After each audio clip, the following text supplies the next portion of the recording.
अस्सलाम वालेकुम viewers, Sabia health and beauty tips में मैं आपको खुशामदीद कहती हूँ। कैसे हैं आप सब? उम्मीद है आप सब ठीक होंगे, खुश होंगे, आबाद होंगे। सबसे पहले तो उन लोगों का बहुत बहुत शुक्रिया जिन लोगों ने मेरे चैनल पर कमेंट्स किए हैं, मेरे चैनल को सब्सक्राइब किया है, मेरे चैनल को लाइक किया है। Thank you so much. ये आसान सी वीडियो है, कोई इतनी मुश्किल नहीं है, कोई इतना इसमें आपका ख़र्चा नहीं होगा और आपको घर बैठे जो है वो जो आप चाहें वो आपको ब्यूटी टिप्स मिल जाएगी इंशाल्लाह। अच्छा, आज जो मैं आप लोगों के लिए ब्यूटी टिप्स लेकर आई हूँ वो बहुत ज़बरदस्त है।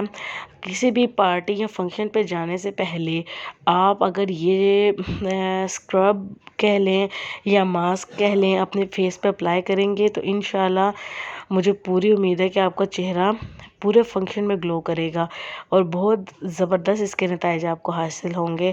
तो वो लड़कियां जो चाहती हैं कि जल्द से जल्द उनका फेस जो है वो ग्लो करे और फेस पे शाइन आ जाए, चमक आ जाए और उनका मेकअप जो है वो सही रहे, तो उसके लिए किसी भी फंक्शन पे जाने से पहले 20 मिनट पहले आपने ये करना है।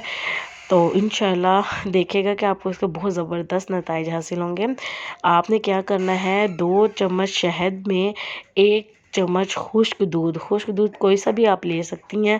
2 चम्मच शहद लेने हैं और उसमें खुश्क दूध ऐड करना है, आधा नींबू का रस और 1 चुटकी हल्दी मिलाकर पेस्ट बना लें। और अगर किसी की स्किन सेंसिटिव है तो वो जो है अरके के गुलाब के 3 से 4 कतरे भी ऐड कर सकता है। इस पेस्ट को चेहरे पर लगाना है, अच्छे से लेप करना है और पेस्ट जब खुश्क हो जाए तो पानी से धो लें। पानी फ्रेश ताज़ा पानी जो है वो इस्तेमाल करना है चेहरे के लिए, क्योंकि चेहरा जो है वो बहुत सेंसिटिव हिस्सा होता है। तो ये इंशाल्लाह ये कुदरती चमक आपके चेहरे पर आ जाएगी और आपकी रंगत भी निखर जाएगी इंशाल्लाह। मुझे लाजमी फीडबैक दीजिएगा कि आपको मेरी वीडियो कैसी लगी। इंशाल्लाह नेक्स्ट वीडियो में आपके साथ हाजिर होंगे।